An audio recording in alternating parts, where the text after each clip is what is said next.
Now we have another example for the t-test for independent means, and this example is the height of students measured from two groups, the morning group of students and the evening group of students. And here are the observations, which are the height of students. And this is our descriptive statistics. So you see that you don't have to do the calculation of the mean value and the standard deviation and variance in this case. So we're going straight into the analysis of the t-test. So this is our descriptive statistics, in which we have the number of observations in the morning group, which is 18, and the number of observations in the second group, which is evening, and this observation number is 16. So we have 18 observations from the morning group and 16 observations from the evening group. So again, you can see that the sample size is different, and we can still apply the t-test, because this unpaired t-test, it allows for the different sample sizes. Now the mean height of students from the first group is 66.56 inches, and the mean height of students from the second group is 64.63 inches. So there is a difference. We can see that there is a difference in the mean height of the two groups, but whether this difference is significant or no, for that purpose we are going to apply the t-test. So the the variance for the first group is 23.91, and variance for the second group is 13.45 inches. The standard deviation of the height of students from the mean value in the morning group is 4.889 inches, and the standard deviation from the mean value in the second group is 3.667 inches. So this is the example that we have with us. So does this qualify to be tested through the unpaired t-test? The data is normally distributed, and it is measured on a continuous scale, and the two groups, they are independent of each other. So we are going to proceed for the t-test. Now it is time to put the question, and the question is there a difference in the mean height of students in morning and evening groups? And to solve this question, we have to state the hypothesis, and the null hypothesis is the mean height of students in morning and evening groups are same.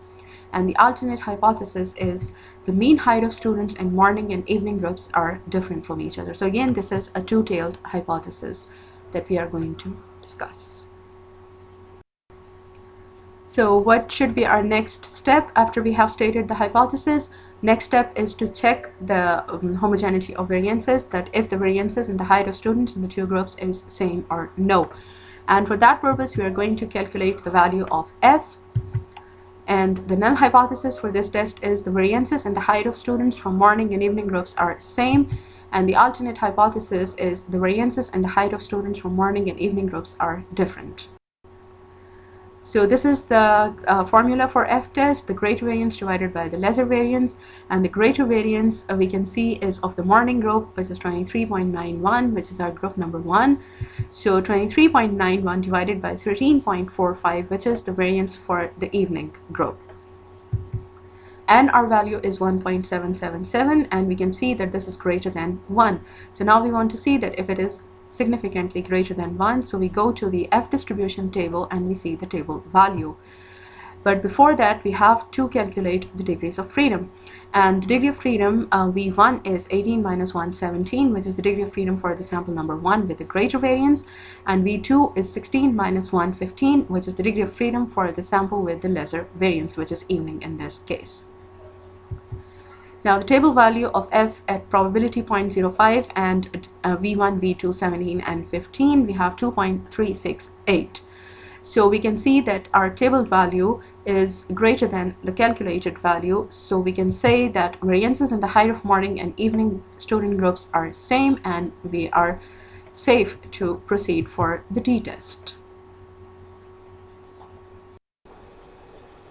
So now we are going to apply the t-test, and for that purpose we have the formula for the t-test, and it requires the input of the mean values of the two samples, the number of observations from the two samples, and variances from the two samples. So here we have 66.56, which is the mean height of students from the morning group, and 64.63, which is the mean height of students from the evening group. And then we have the number of observations in the first group, which is 18, and we have variance, which is 23.91 from the first group.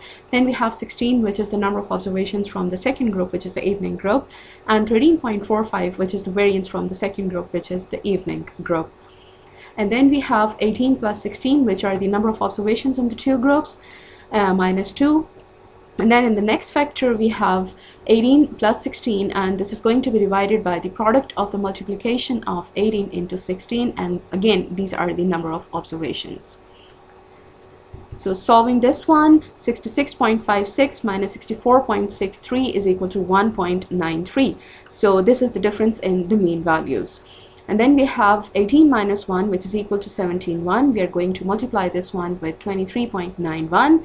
And then we have 16 minus 1, which is equal to 15. And we are going to multiply this with 15 by the variance, which is 13.45. And then we have 32, which is the product of 18 plus 16 minus 2. And in the next factor, we have 34, which is 18 plus 16, and 288, which is the product of 18 multiplied by 16. Now for the continuity of calculation, I'm going to copy this last step, and I'm going to paste this one into the next slide.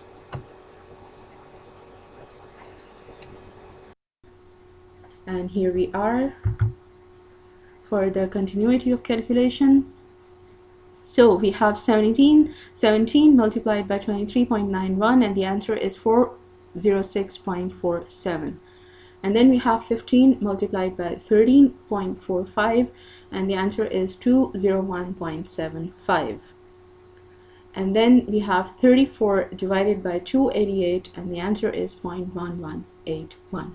Rest of the two values are same because they didn't need any further calculation until the next step. So now we have the sum of 406.47 plus 201.75. So we added these two values, and the answer is 608.22, and this is to be divided by 32, which we are going to do in the next slide. So the 608.22 divided by 32, the answer is 19.0069, and this is to be multiplied by 0.1181, and we get the answer as 2.2447. So now what we have to do is we have to take the square root of this value, and the square root of this value is 1.4982. And now we divide 1.93 by 1.4982, and we get the answer, which is 1.288. So this is our test statistic. This is the value of t that we calculate. What is the next step? The degrees of freedom, and then the consultation of the t distribution table.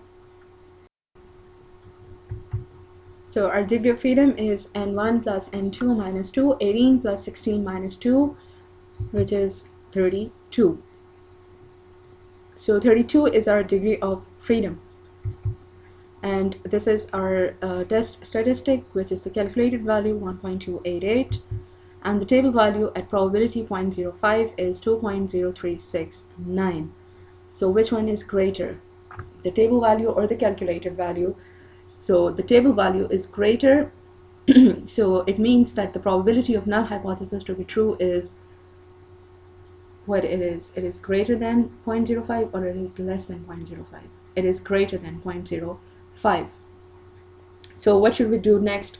Should we put in the values of the table value at probability 0.01 and table value at probability 0.001? No, there is no need for that because our results are already non-significant, and we are going to accept the null hypothesis. So the null hypothesis is accepted, and we are going to state our results. So the result is the difference between the mean height of students in the morning and evening groups is non-significant. T value 1.288 and probability greater than 0.05. So this is the result that we have.